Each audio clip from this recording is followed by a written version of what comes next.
स्वागत है। मैं हूं पारुल शर्मा और पेश है आज की सच्ची बात पक्की बात।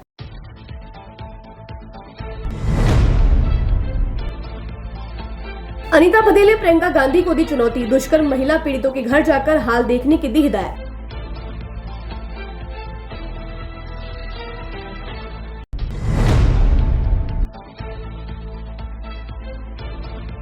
परिवर्तन संकल्प यात्रा 14 सितंबर को पहुंचेगी अजमेर, केसरगंज में होगी जनसभा।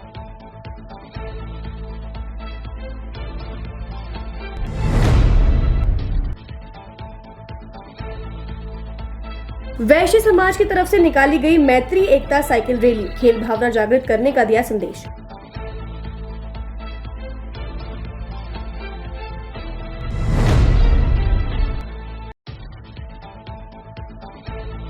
कांग्रेसियों ने फूका मोदी का पुतला, दलित समाज को लेकर लगाए आरोप।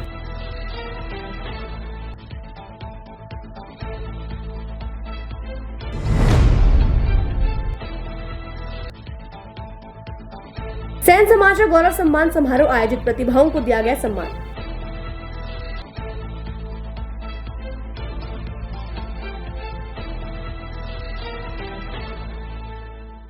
अब आपके शहर अजमेर में खुल गया है अनंत टीवीएस का नया शोरूम, जहां आपको मिलेंगे टीवीएस टू व्हीलर में इलेक्ट्रिक व नॉन इलेक्ट्रिक आईसी इंजन के विश्व स्तरीय रेंज। इलेक्ट्रिक व्हीकल में टीवीएस का iQube उपलब्ध है। ग्रामीण इलाकों के लिए टीवीएस का एक्सेल, साथ ही world class service centre, train टेक्नीशियनों के साथ व बैंकों से फाइनेंस सुविधा भी उपलब्ध है, वह भी बेहतरीन ऑफर के साथ। अनंत टेक व्हील IBM ऑफिस के सामने, आदर्श नगर, नसीराबाद रोड, अजमेर।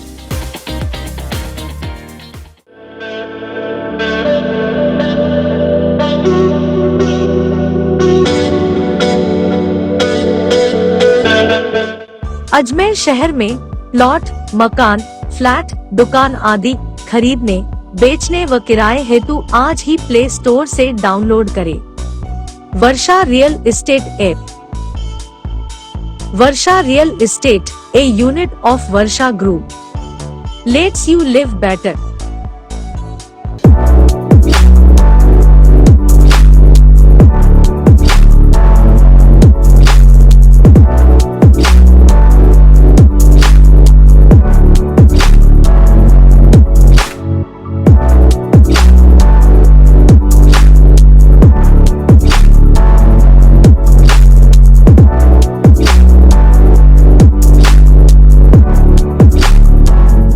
ये सर्किट मामू नहीं बनने का, रेडीनेट फाइबर लगाने का। इंटरनेट बोले तो रेडीनेट फाइबर नेट। डिटेल्स के लिए 7412001234 पे कॉल लगाने का। सही है भाई। इंटरनेट बोले तो रेडीनेट फाइबर। अब शुरू करते हैं बातों का बेहतरीन सफर। राजस्थान के निवाई में आज ऑल इंडिया कांग्रेस कमेटी की महासचिव प्रियंका गांधी ने जनसभा को संबोधित किया। वहीं दूसरी ओर राजस्थान भाजपा प्रदेश प्रवक्ता और विधायक अनीता बधेल ने बयान जारी कर कहा कि प्रियंका गांधी को निवाई और भीलवाड़ा में हुए महिला दुष्कर्म और हत्या के मामले में पीड़ित परिवार के घर जाकर पीड़िताओं को न्याय दिलाएं, वरना राजस्थान में दोबारा कदम ना रखें। विधायक अनीता बधेल ने आज अपने निवास स्थान पर एक प्रेस वार्ता का आयोजन रखा और कहा कि ऑल इंडिया कांग्रेस कमेटी के महासचिव प्रियंका गांधी राजस्थान विधानसभा चुनाव का आगाज करने निवाई पहुंची है। जिस जनसभा को प्रियंका गांधी संबोधित कर रही है, उस स्थान से 1 किलोमीटर दूर दातावास थाना क्षेत्र के तुर्किया ग्राम पंचायत के यशवंतपुरा गाँव में महिला की हत्या कर बदमाश फरार हो जाते हैं। वहीं राजस्थान के टोंक के पास भीलवाड़ा जिले में डिप्टी ऑफिस से 1 किलोमीटर दूर अपराधी महिला को निर्वस्त्र कर पीड़िता के साथ बलात्कार कर उसकी हत्या कर फरार हो जाते हैं और शव को मुख्य मार्ग पर फेंक जाते हैं। इस घटना से पुलिस भी शर्मसार होती है और महिला के तन को ढकने के लिए पुलिस की गाड़ी की सीट का कवर फाड़कर महिला के शरीर को ढका जाता है। यह दोनों घटना आज सुबह की है। प्रियंका गांधी को कहा कि आपने यूपी में एक नारा दिया, लड़की हूँ, लड़ सकती हूँ, लेकिन यह नारा राजस्थान में कहां गायब हो जाता है। भाजपा प्रदेश प्रवक्ता अनीता बधेल ने प्रियंका गांधी से यह भी सवाल किया कि आप इन दोनों वारदात के बाद घटनास्थल पर जाकर पीड़ित परिवार से मिलेंगी क्या उन्हें न्याय दिलवाएंगी।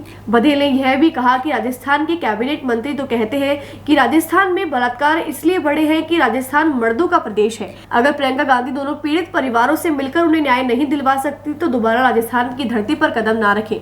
बधेल ने यह भी कहा कि राजस्थान में विधानसभा चुनाव होने वाले हैं, इसलिए वह राजनीतिक भ्रमण करने राजस्थान में आई है और महिलाओं पर हुए अत्याचार के बारे में एक शब्द भी नहीं बोलती। देखिए, आज राजस्थान के निवाई में प्रियंका गांधी जी आगामी राजस्थान विधानसभा के होने वाले चुनाव का आगाज करने आई हैं। मैं मीडिया के माध्यम से माननीय प्रियंका गांधी जी को बताना चाहूँगी कि जहाँ वो आई हैं उससे मात्र 3 किलोमीटर दूर ही एक महिला की हत्या करके सड़क पर फेंक दिया गया है।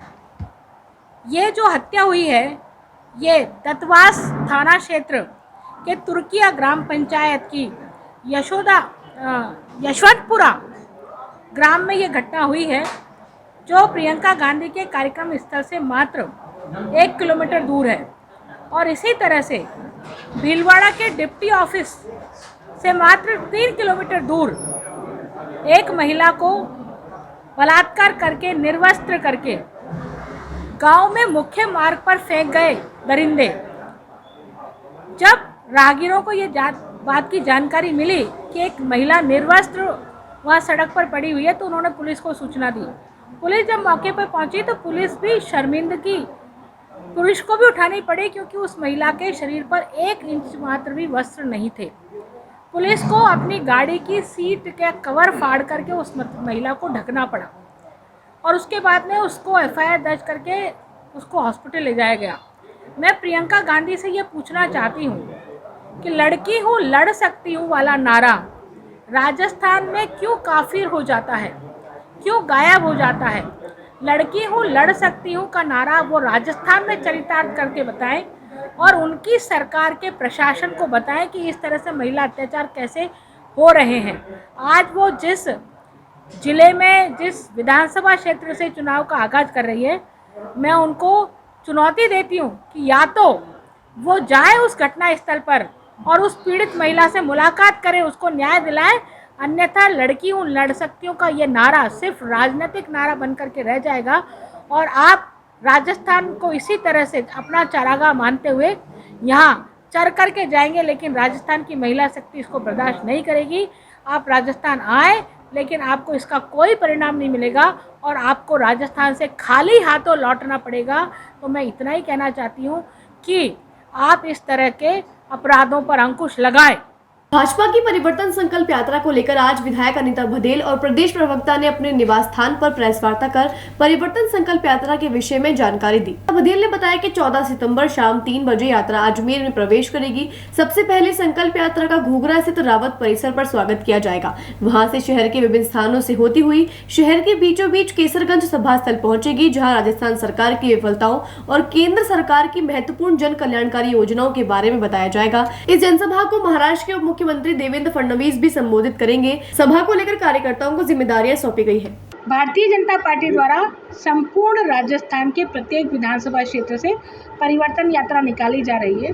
यह परिवर्तन यात्रा आगामी 14 तारीख को शाम को 6 बजे केसरगंज में सभा के रूप में परिवर्तित होगी।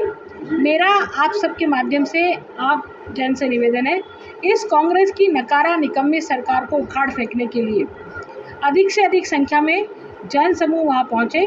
निश्चित रूप से कांग्रेस के इस 5 साल के कार्यकाल में राजस्थान अपराधी स्थान बना है और उसके कारण से आज आम जीवन अस्त व्यस्त हुआ है। इस परिवर्तन यात्रा को समर्थन दें और आने वाले समय में भाजपा की सरकार बनाए। अजमेर में किशनगढ़ से ये यात्रा प्रवेश करेगी। लगभग 3 बजे के आसपास रावत कॉम्प्लेक्स पर हम अजमेर में इस यात्रा का स्वागत करेंगे और यह यात्रा जयपुर रोड होती हुई अग्रसेन सर्किल से स्वामी कॉम्प्लेक्स होती हुई कचहरी रोड से न्यू मजेस्टिक कवंडसपुरा होते हुए केसरगंज तक पहुंचेगी और शाम को 6 बजे केसरगंज में दैनिक नवज्योति कार्यालय के वहाँ पर उनका सभा के रूप में सभा का संबोधन होगा। हमारे महाराष्ट्र के पूर्व मुख्यमंत्री और वर्तमान उप मुख्यमंत्री देवेंद्र फडणवीस इस कार्यक्रम में मुख्य वक्ता के रूप में पधारेंगे।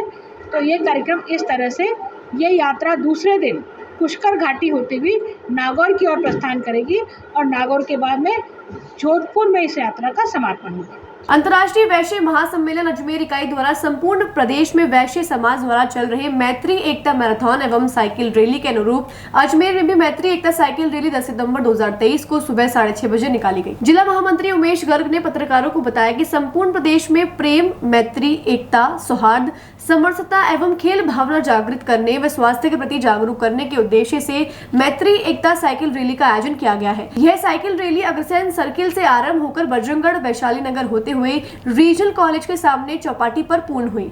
मुख्य संयोजक सुनील दत्त जैन एवं प्रभारी नीरज जैन ने बताया कि मैत्री एकता साइकिल रैली का आरंभ सुबह 6:30 बजे भगवान अग्रसेन जी का माल्यार्पण एवं पूजा कर आरंभ किया गया। मुख्य संरक्षक कालीचरण दास खंडेलवाल ने हरी झंडी दिखाकर मैत्री एकता साइकिल रैली का शुभारंभ किया। उपरोक्त साइकिल रैली में प्रथम पुरस्कार, द्वितीय पुरस्कार एवं तृतीय पुरस्कार भी विजेताओं को प्रदान किए गए। साथ में कई तरह के सांत्वना पुरस्कार भी दिए गए। साइकिल रैली में भाग लेने वाले प्रत्येक बंधुओं को सर्टिफिकेट देकर सम्मानित किया गया। कार्यक्रम में देवेंद्र गर्ग, कालीचरण दास खंडेलवाल, लक्ष्मी नारायण, अशोक बंसल, अशोक जैन, प्रदीप पाटनी एवं हरीश गर्ग अतिथि रहे। स्वस्थ अजमेर के लिए साइकिलिंग, स्वच्छ अजमेर के लिए साइकिलिंग इंटरनेशनल वैश्य फेडरेशन द्वारा आज आयोजित इस मैत्री एकता साइकिल रैली में आज अजमेर की जनता जिस प्रकार से उमड़ी है, अपने आप में एक अद्भुत दृश्य बन रहा है। आज राजस्थान भर में मैराथन का आयोजन किया जा रहा है, एकता के लिए, मैत्री का संदेश देने के लिए। और इस रैली में जो भाग ले रहे हैं साइकिल रैली में, उनको जो लॉटरी निकाला जाएगा उस गांव में विजेता को साइकिलिंग किट, टी शर्ट सहित विभिन्न गिफ्ट यहाँ मिलने वाले हैं। निश्चित रूप से एक अच्छा संदेश यहाँ पर जाने वाला है। और इस प्रकार की मेहनत हमारी टीम ने की है, नितिन जैन ने, उमेश जी गर्ग ने, उस मेहनत का परिणाम आज यहाँ सामने है। इतनी संख्या में साइकिलिंग के लिए सभी लोग पधारे हैं। अंतर्राष्ट्रीय वैश्य महासम्मेलन द्वारा प्रेम, सौहार्द, एकता और समरसता के लिए इस साइकिल रैली का आयोजन किया गया है। इसका उद्देश्य सभी समाजों में आपस में प्रेम, सौहार्द और समरसता तो बढ़े ही बढ़े, उसके साथ स्वास्थ्य के प्रति भी लोग जागरूक रहें।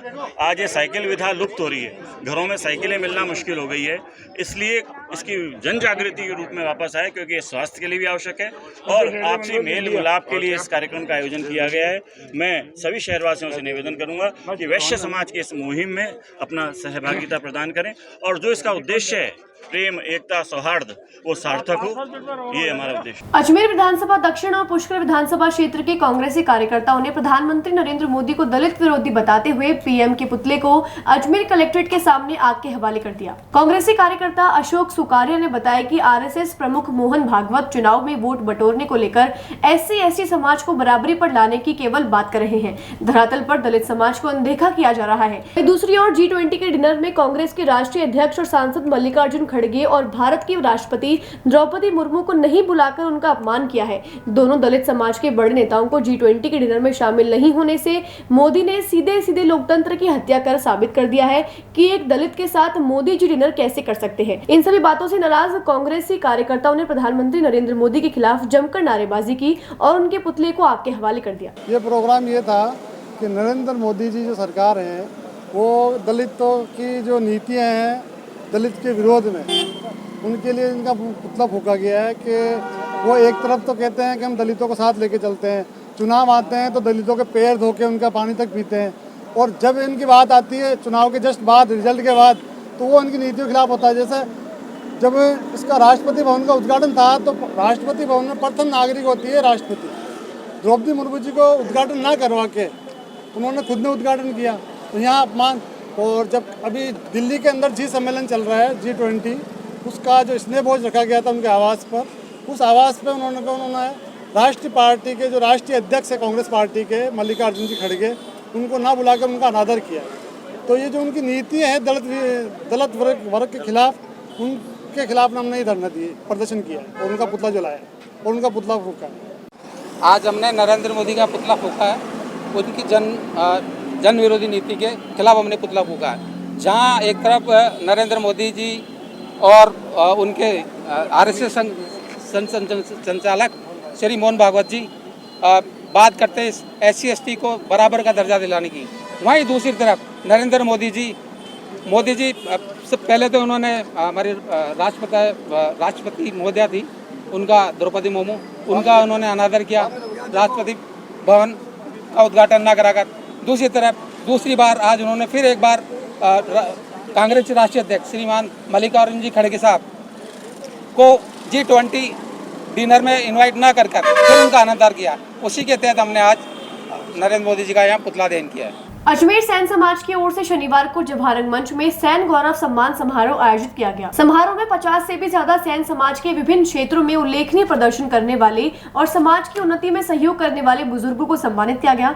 समारोह के दौरान सैन समाज को राजनीतिक क्षेत्र में किस तरह आगे बढ़ाना है और इस पर चर्चा भी की गई। कार्यक्रम संयोजक मामराज सैन ने बताया कि राजगढ़ मसानिया धाम के मुख्य उपासक चंपालाल जी महाराज के सानिध्य में आयोजित कार्यक्रम में मुख्य अतिथि RTDC चेयरमैन राज्य मंत्री धर्मेंद्र राठौड़, केशकला बोर्ड के चेयरमैन राज्य मंत्री महेंद्र गहलोत, कांग्रेस OBC प्रकोष्ठ के राष्ट्रीय संयोजक राजेंद्र सेन, केशकला बोर्ड के उपाध्यक्ष आनंद प्रकाश पवार, सदस्य मानक चंद सेन एवं अशोक सेन, सुनील आमेरिया विशिष्ट अतिथि के रूप में उपस्थित रहे। बड़े गर्व की बात है, खुशी की बात है कि हमारी धार्मिक नगरी अजमेर में हमारे सैन समाज का गौरव सम्मान समारोह रखा है। यहाँ वृद्धजनों का सम्मान समारोह यहाँ रखा है। उसमें हमारे RTDC के चेयरमैन मंत्री जी धर्मेंद्र जी राठौड़ साहब और हमारे केशकला बोर्ड के चेयरमैन महेंद्र जी गहलोत साहब और समाज के पूरे अतिथि जो भी यहाँ मंच पे बैठे हैं अतिथिगण और समाज के सभी मेरी माताएं बहनें खूब यहाँ आए। ये एक खुशी की बात है कि हम आज सम्मान समारोह में जो राठौड़ साहब को हमारे समाज की भी इच्छा थी काफ़ी समय से कि एक बार हमारे सम्मान समारोह में ये भी आए और इन्होंने जो केशकला बोर्ड के जो हमारे चेयरमैन जो महेंद्र जी गहलोत साहब को जब ये बने मैं सोचता हूँ कि इन्हीं के योगदान पूरा योगदान रहा। तो मैं तो कहता हूँ हमारी समाज बहुत बहुत इनको आभार व्यक्त करते हैं, धन्यवाद देते हैं। मैं तो कहता हूँ कि और हमारे समाज में यह युवा है और आगे बढ़े और सभी के मनोकामना पूरी होती रहे, मैं तो यही करता हूँ। सबसे पहले मैं सैन समाज के आराध्य देव महाराज सैन के चरणों में प्रणाम करता हूँ, नारायणी माता को प्रणाम करता हूँ और चंपालाल जी महाराज के चरणों में प्रणाम करता हूँ। हमारे केशकला बोर्ड के चेयरमैन सम्मानीय महेंद्र जी गहलोत और सैन समाज द्वारा आयोजित ऐसा सुंदर और ऐतिहासिक कार्यक्रम शायद अजमेर ज़िले का ये पहला इतना बड़ा प्रोग्राम होगा जिसमें सैन समाज की प्रतिभाओं को सम्मानित किया जाएगा। सैन समाज में अब जैसे यहाँ एक पार्षद भी हैं जो इंडिपेंडेंट जीते हैं। सैन समाज का एक भाई निर्दलीय जीत के नगर निगम में पार्षद बना हो, ये अपने आप में लीडरशिप का बहुत बड़ा प्रमाण है। महेंद्र गहलोत जी बीकानेर जैसे ज़िले के जिला कांग्रेस कमेटी के अध्यक्ष लंबे समय रहे। महेंद्र गहलोत जी अभी केशकला बोर्ड के चेयरमैन हैं, राज्य मंत्री का दर्जा है। हमारे प्रदेश के लोकप्रिय मुख्यमंत्री जी ने इस बार वैसे तो राजस्थान की तमाम 7-8 करोड़ की जो पॉपुलेशन है, जनता है, उनके लिए एक से बढ़कर एक फैसले किए हैं, लेकिन सैन समाज के लिए ये जो बोर्ड बनाया और बोर्ड बना के ऐसे योग्य आदमी को जो मैं समझता हूँ कि राजस्थान में सैन समाज का हीरो है, गौरव है, उनको ये कमान सौंपी है। तो आने वाला जो समय है वो सैन समाज का और तेज़ी से विकास करेंगे। उनकी क्या समस्याएं हैं केशकला बोर्ड के माध्यम से ये सुलझाएंगे और ये पुष्कर में भी अभी एक पैनोरमा जो बना है उसका भी मतलब महेंद्र जी ने मुख्यमंत्री जी से निवेदन किया। हम सबको हमेशा सैन समाज की समस्याओं से अवगत कराते रहते हैं। हमको जब जब समय मिलता है हम मुख्यमंत्री जी को कराते हैं। तो ये एक ऐतिहासिक क्षण हो गया है। आज अजमेर संभाग मुख्यालय पर आयोजित सैन समाज द्वारा स्वागत एवं अभिनंदन कार्यक्रम आयोजन किया गया और इस कार्यक्रम में हमारे आराध्य देव हमारे राजगढ़ मसानिया भैरव धाम के उपासक गुरुदेव चंपालाल जी महाराज के सानिध्य में हमारे राजस्थान सरकार के राज्य मंत्री RTDC के चेयरमैन हमारे इस इलाके के विकास पुरुष आदरणीय धर्मेंद्र सिंह जी राठौड़ मुख्य अतिथि के रूप में पधारे हैं और तमाम हमारे जो समाज बंधु हैं उनका भावभीना स्वागत किया। और आज हम एक छत के नीचे बैठ करके एक जाजम पर बैठ करके सैन समाज इस बात का चिंतन करेगा, इस बात का मंथन करेगा कि समाज आगे कैसे बढ़े और राजस्थान सरकार के लोकप्रिय मुख्यमंत्री आदरणीय अशोक गहलोत जी की तमाम योजनाओं से समाज को अवगत करवाया जाएगा और समाज के कोई भी समस्या है, कोई भी सुझाव है, वो यहाँ से प्राप्त किए जाएंगे और उसको इन लोगों की मौजूदगी में सरकारी दस्तावेज बना करके राजस्थान की सरकार तक, राजस्थान के मुख्यमंत्री तक पहुँचाया जाएगा। और मैं चाहता हूँ कि मेरा समाज आने वाले समय में नई दशा और दिशा तय करे, हमारा समाज राजनीति में आगे बढ़े, हमारा समाज व्यापार में आगे बढ़े, हमारा समाज आर्थिक रूप से मजबूत हो और हमारा समाज शिक्षा के क्षेत्र में आगे बढ़े। इन बातों पर हम आज मंथन करेंगे, चिंतन करेंगे, एक दूसरे से विचार विमर्श करेंगे। बातों को देते हैं हम छोटा सा विराम, जल्द ही मिलते हैं एक नए सफर पर। अब आपके शहर अजमेर में खुल गया है अनंत टीवीएस का नया शोरूम, जहां आपको मिलेंगे टीवीएस टू व्हीलर में इलेक्ट्रिक व नॉन इलेक्ट्रिक आईसी इंजन की विश्व स्तरीय रेंज। इलेक्ट्रिक व्हीकल में टीवीएस का iQube उपलब्ध है। ग्रामीण इलाकों के लिए टीवीएस का एक्सेल, साथ ही world class service centre, train टेक्नीशियनों के साथ व बैंकों से फाइनेंस सुविधा भी उपलब्ध है, वह भी बेहतरीन ऑफर के साथ। अनंत टेक व्हील IBM ऑफिस के सामने, आदर्श नगर, नसीराबाद रोड, अजमेर।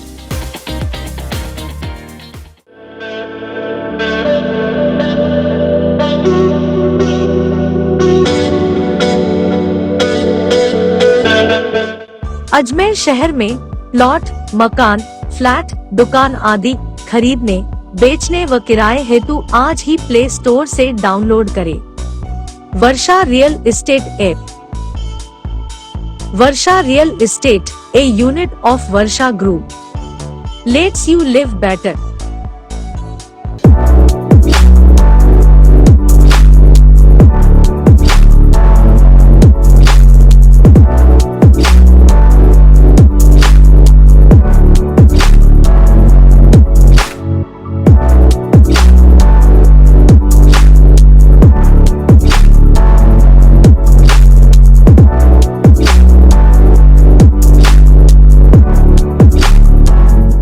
ये सर्किट मामू नहीं बनने का, रेडीनेट फाइबर लगाने का। इंटरनेट बोले तो रेडीनेट फाइबर नेट। डिटेल्स के लिए 7412001234 पे कॉल लगाने का। सही है भाई।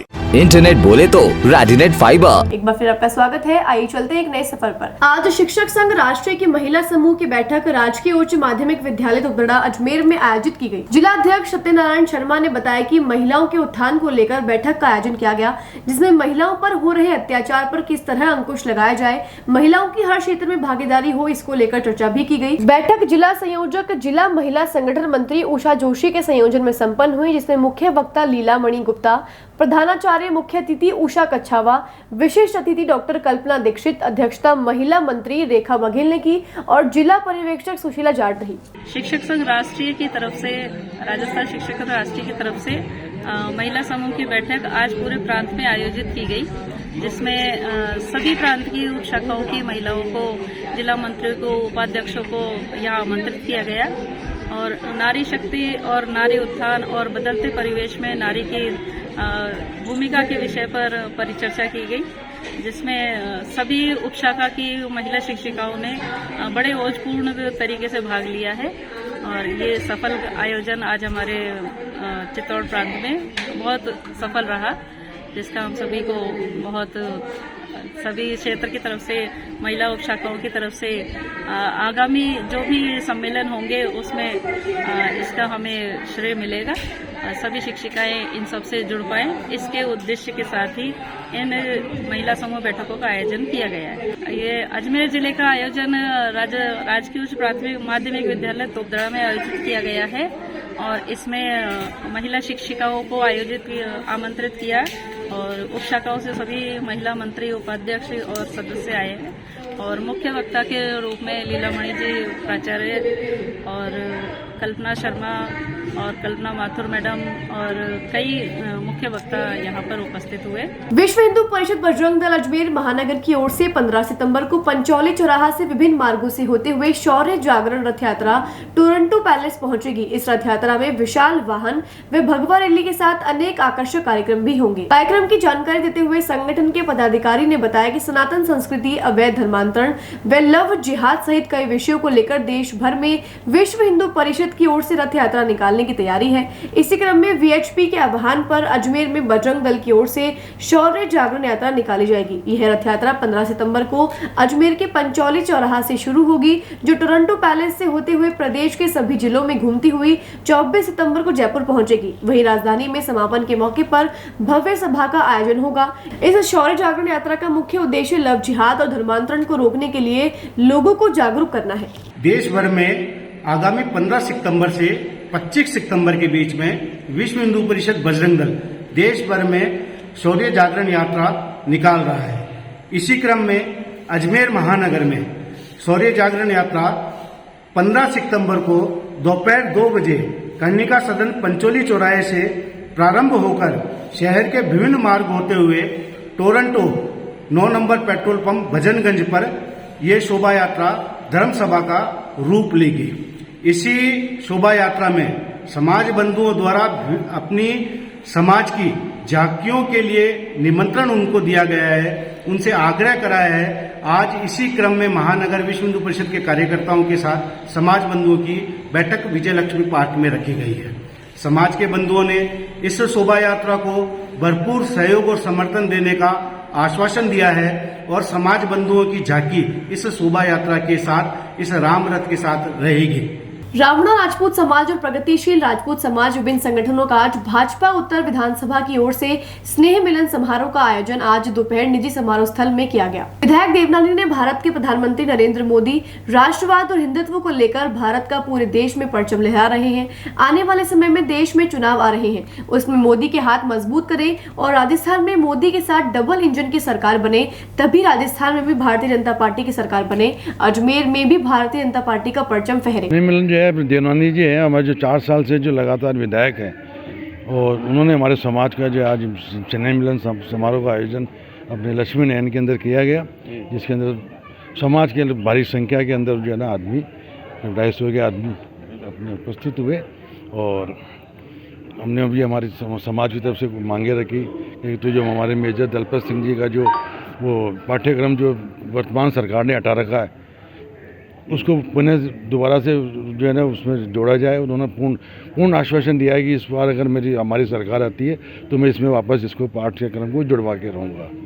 दूसरा कोई अपने समाज के ऊपर भी उन्होंने जो आने वाले जो चुनाव होते हैं मान लो या समाज में भारतीय जनता पार्टी के अंदर हमारे समाज को उचित सहभागिता दी जाए, मतलब कि जैसे मान लो नगर निगम के चुनाव होते हैं तो उसमें हमारी उचित सहभागिता। आज हमारे वर्तमान में 3 पार्षद हैं तो हमारे इनके पार्षद की थोड़ी संख्या बढ़ाई जाए, मतलब तादाद के हिसाब से। जो हमारे समाज बहुल क्षेत्र हैं कुछ अजमेर के अंदर, वहाँ पर इनको ध्यान में रखते हुए हमने ये भी मांग रखी, उन्होंने भी वो ध्यान किया और यही आश्वासन दिया कि अगर चुनाव में मैं पुनः आता हूं तो और अपनी सरकार बनती है तो हमारी मांगों को उचित। देवनानी ने राजस्थान सरकार पर आरोप लगाया कि मेजर दलपत का पाठ उनके शिक्षा मंत्री रहते पाठ्यक्रम में जुड़वाया था, जिसे राजस्थान की कांग्रेस सरकार ने हटवा दिया। आज फिर देवनानी ने जनता से वादा किया कि सरकार आते ही मेजर दलपत का पाठ वापस जुड़वाया जाएगा।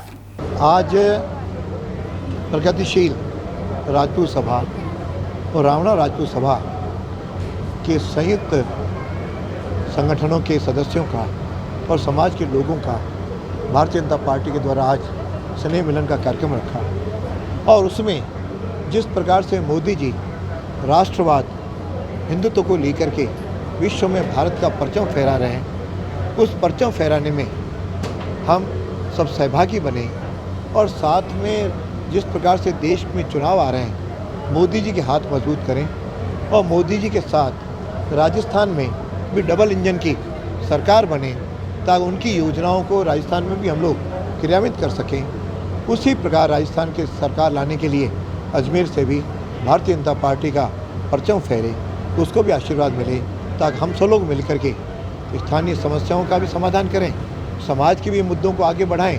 और हमने जिस प्रकार से मेजर दलपत का पाठ्यक्रम में मेरे शिक्षा मंत्री रहते हुए हमने जोड़ा था, इस सरकार ने आते ही उसे हटाया है। मैंने वादा किया है कि हमारी सरकार बनते ही उस पाठ को वापस जोड़ें और सरकार ने जिस प्रकार का केवल खाली हाथ इनका बोर्ड बनाया है उस बोर्ड को भी हम बजट देंगे और बजट के साथ इनके विकास में हम लोग सहभागी बनेंगे। इसमें हम लोग मिल करके क्योंकि राष्ट्रवाद का प्रतीक है यह राजपूत सभा, राणा राजपूत सभा प्रतीक। इनका हमेशा विश्वास देशभक्ति में रहा है। 700 साल पुरानी ख्वाजा गरीब नवाज की शान में तोप चलाने की रस्म आज भी अजमेर के शीशा खान पीर रोड इलाके में रहने वाली फौजिया खान द्वारा जारी है। इस रस्म को अदा करने के 700 साल पहले 25 पैसे मिलते थे, अब सरकार द्वारा 3000 रुपए उनके परिवार को मिलते हैं। विश्व विख्यात ख्वाजा गरीब नवाज की दरगाह में विशेष मौकों पर हर खास रस्मों पर बड़े पीर की पहाड़ी से फौजिया खान तोप की सलामी देती है। एक तरफ तोप की आवाज आती है, दूसरी तरफ दरगाह में रस्म की शुरुआत होती है। आपको ये जानकर आश्चर्य होगा कि फौजिया आज से नहीं बल्कि 5 साल की थी तभी से विभिन्न रस्मों पर तोप दागने के कार्य को अंजाम दे रही हैं। चाहे रमजान में सहरी और रोजा इफ्तार हो या सालाना उर्स के झंडा चढ़ाने की रस्म हो, उस वक्त फौजिया तोप चलाती है। इस तरह साल भर में कुल 290 तोपों को सलामी फौजिया देती है। फौजिया खान तोपची ने बात आज की चैनल को बताया कि उनके दादा बिंदु शाह तोपची ने उन्हें 5 साल की उम्र से ही तोप चलाना सिखाया। पहली बार में तो वह डर गई, मगर धीरे धीरे तोप चलाने की आदत पड़ गई। उन्होंने दरगाह की हर रस्म से पहले तोप दागने का फैसला ले लिया है। ये हमारे पीढ़ी दर पीढ़ी हमारे को मिली हुई रस्म है जो गरीब नवाज की खिदमत को में अंजाम देते हैं हम लोग, और ये हमारा ही परिवार इस खिदमत को अंजाम देता है। हमारी कम से कम पीढ़ियाँ गुजर रही, 10 से 12 पीढ़ियाँ गुजर चुकी है तोप चलाते हुए, और हमारे को अजमेर में तोपची के नाम से जाना जाता है। हमारे को ये हम चांद रात में, जुम्मे में, रमज़ान में, सहरी में, इफ्तार में इस तोप चलाई जाती है। और एक अनाउंसमेंट, जैसे चांद रात में तोप चला के अनाउंसमेंट दी जाती है कि भाई चांद हो चुका है। हमारे को सिग्नल देते हैं दरगाह से रमज़ानों में, और सिग्नल के बाद हम तोप चलाते हैं, जिससे ना ज़ायरीन जो रोज़ादार होते हैं वो रोज़ा खोलते हैं तोप की आवाज़ सुन के। तोपची मोहम्मद शाहनवाज ने बताया कि ईद के मौके पर 5 बार, सालाना उर्स के मौके पर जब झंडा दरगाह पर चढ़ता है उस वक्त 25 बार, पुलिस की मौजूदगी में बकरा ईद के मौके पर 5 बार, ख्वाजा गरीब नवाज की पैदाइश के दिन 21 बार, मगरिब की दुआ से रात 12 बजे तक 5-5 मिनट के अंतराल में, हर छठी के मौके पर दोपहर 1:05 पर, 1:10 पर, 1:12 पर और 1:18 पर 4 बार तोप दागी जाती है। हर बार तोप दागने के लिए करीब 150 ग्राम बारूद और कंडे का इस्तेमाल होता है। पहले कंडे की जगह कागज का इस्तेमाल किया जाता था, मगर हवाई फायरिंग होने के चलते आग लगने का डर रहता है। अब कंडे और बारूद को मिलाकर तोप दागी जाती है। तोप के अंदर पहले बारूद फिर कंडे डाले जाते हैं और उसे करीब 5 किलो वजनी मूसल से आधे घंटे तक हथौड़े से कूटा जाता है। जब बारूद और कंडे तोप के अंदर ठोस आकार में आ जाते हैं उसके बाद तोप दागी जाती है। इस कार्य को करने के लिए करीब आधा घंटा लगता है। फौजिया खान बताती हैं कि उन्होंने पूरी जिंदगी ख्वाजा गरीब नवाज के नाम कर दी है। जब तक वह जिंदा रहेंगी ख्वाजा गरीब नवाज की खिदमत करती रहेंगी। पूरे वर्ल्ड में इस काम के लिए तो वह मशहूर हुई हैं, मगर किसी भी सरकार ने उन्हें कोई सम्मान या सहयोग नहीं किया, जिसका उन्हें हमेशा मलाल रहता है। तोपची और मैं इस काम को 7 साल की उम्र से कर रही हूँ। इस हमारी 8वीं पीढ़ी गुजर चुकी है, ये 7वीं पीढ़ी गुजर चुकी है, ये 8वीं पीढ़ी है। पहले मेरे दादा कल्लू शाह, मेरे दादा बुंदू शाह और मेरे वालिद मोहम्मद हनीफ इस काम को, अब जाके जो है मैंने 7 साल की उम्र से इस तोप को दागने का काम चालू किया। पहली बार जब मैंने शुरू चलाई तो मुझे थोड़ा सा कान में झटका लगा, डर हुआ। फिर उसके बाद मैंने निडर होकर चलाई। मेरे वालिद साहब मुझे ट्रेन के अंदर उसी के अंदर लगा रहता था, मतलब समझो एक तरीके से मेरी जान है। और ये जो है तोप का सिलसिला चला आ रहा है। जैसे कोई चांद है, किसी चांद में 1 चलती है, किसी चांद में 2 चलती है, किसी में 5 हैं, किसी में 6 हैं। सतह गरीब नवाज की पैदाइश का दिन मनाया जाता है, जिसमें 21 तोपों की सलामी दी जाती है। और गरीब नवाज के जब उरूस आते हैं तो 25 तोपें, जो झंडा चढ़ता है बाबा लोग लेकर आते हैं, गोरी परिवार वो झंडा चढ़ता है तो वहाँ 25 तोपों की सलामी दी जाती है। अपनी इधर तोप चलती है, उधर झंडा चढ़ता है। उसके बाद सरकार का जो उरूस आता है तो 6 तोपें कुल की चलाई जाती हैं। उसके बाद रमज़ान के अंदर जो है 1 महीने हमारे पास रहती है रोज़ा खोलने की और सहरी करने की, सहरी ख़त्म होने की। तोप रोज़ा खोलने की चलाई जाती है। लंगर खाने की छत पे से हमें इशारा दिया जाता है झंडे से, वो झंडे का इशारा देखकर हमें फिर तोप चलानी पड़ती है। वो तोप चलने के बाद पूरे अजमेर शहर में रोज़ा खोला जाता है। और ये सारे धार्मिक उत्सव है, जैसे ताड़ागढ़ का है, ताड़ागढ़ के 18 तारीख को उरूस रहते हैं उसी में ही, तो 18 तारीख को ताड़ागढ़ से पर भी 6 तोप की सलामी दी जाती है।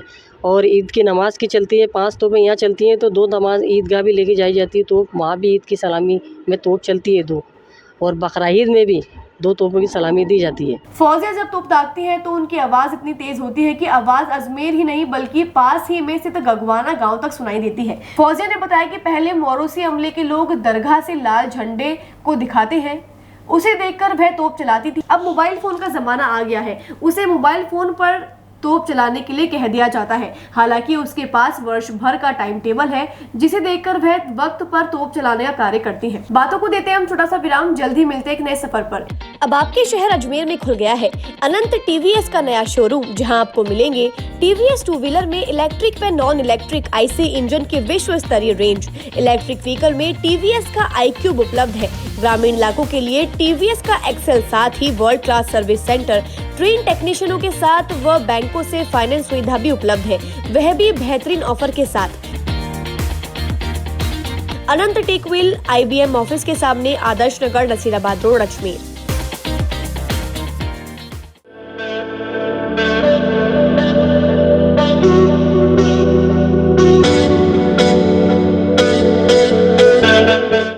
अजमेर शहर में प्लॉट, मकान, फ्लैट, दुकान आदि खरीदने, बेचने व किराए हेतु आज ही प्ले स्टोर से डाउनलोड करें वर्षा रियल एस्टेट ऐप।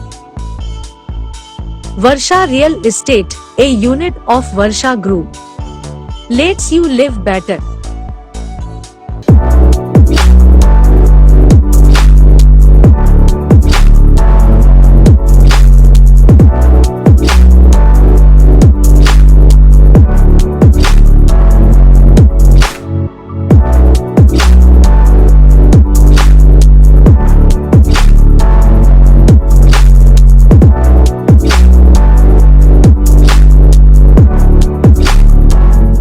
ये सर्किट मामू नहीं बनने का, रेडीनेट फाइबर लगाने का। इंटरनेट बोले तो रेडीनेट फाइबर नेट। डिटेल्स के लिए 7412001234 पे कॉल लगाने का। सही है भाई।